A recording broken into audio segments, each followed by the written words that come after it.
April 17th, 1981, Faith was released. The very first Cure album I ever owned was Kiss Me, Kiss Me, Kiss Me. I had known about The Cure for a while, and I liked their music, and I actually preferred their music that came long before that album. Let's just say early day MTV, I heard a lot of their stuff.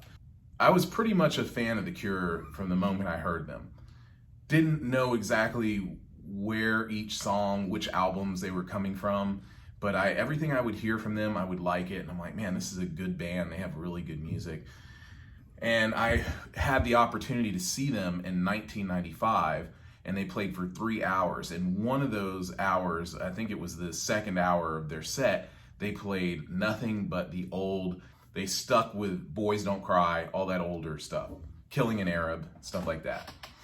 So it was a great show, and I'm glad I got to see it. And I was seated pretty close to the stage, and which was awesome because it was an outdoor venue called Lakewood Amphitheater in Atlanta. That's where I saw them in 1995, and it was a great show.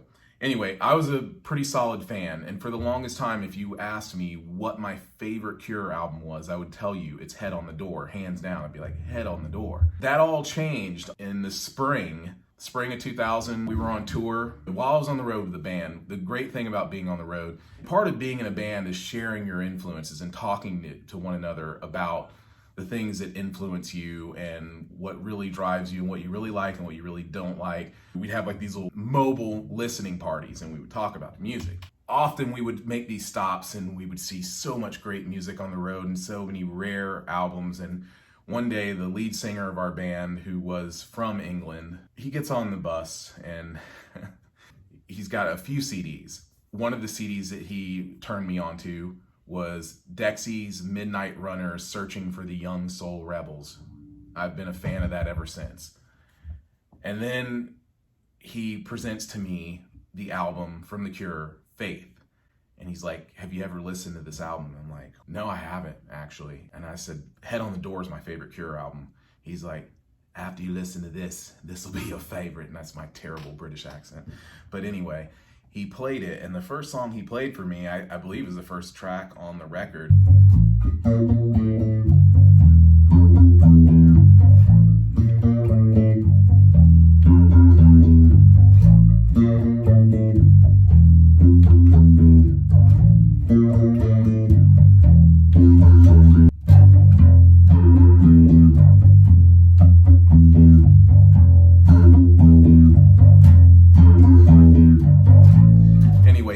He plays that song for me, and I'm like, wow. I was hooked, even just from hearing that, because one of the reasons I love The Cure so much is I love melancholy music. I love music that's really sad, but at the same time, almost somewhat hopeful in a way, because you feel like you're sharing your sorrow with someone when you listen to bands like The Cure.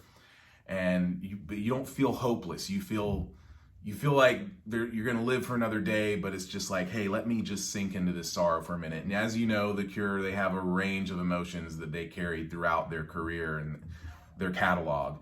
But the Faith album is, for me, it is hands down the #1 rainy day album for me. I love to listen to it on a rainy, cloudy, overcast day. It gives me a lot of inspiration, believe it or not. From that moment on, I was hooked on Faith. I would listen to it all the time. It immediately became my #1 Cure album, and it really hasn't been knocked from that position ever since. And up until that point, I had already listened to plenty of Boys Don't Cry, which was also called Three Imaginary Boys. I had listened to a lot of 17 Seconds. Of course, I'd listened to a lot of Head on the Door, which was my favorite album at the time, and their album that followed.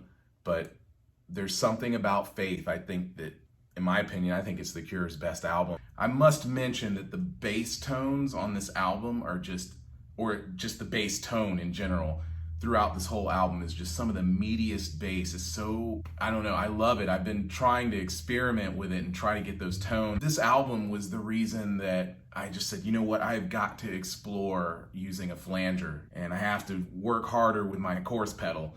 I love it. I can't get enough of it. It never gets old. Simon Gallup on bass for this album. And like I said, the bass playing on it's great. Robert Smith plays a 6-string bass on it. Primary is It's one of the earliest songs I can think of that had multiple basses going at the same time. This is another album that I highly recommend that you check out. It has some amazing bass lines in it. It goes into some of the deepest, darkest areas of music. Glad to be here to celebrate this album's release on April 17th, 1981. So that makes it 42 years old today. 42. Wow.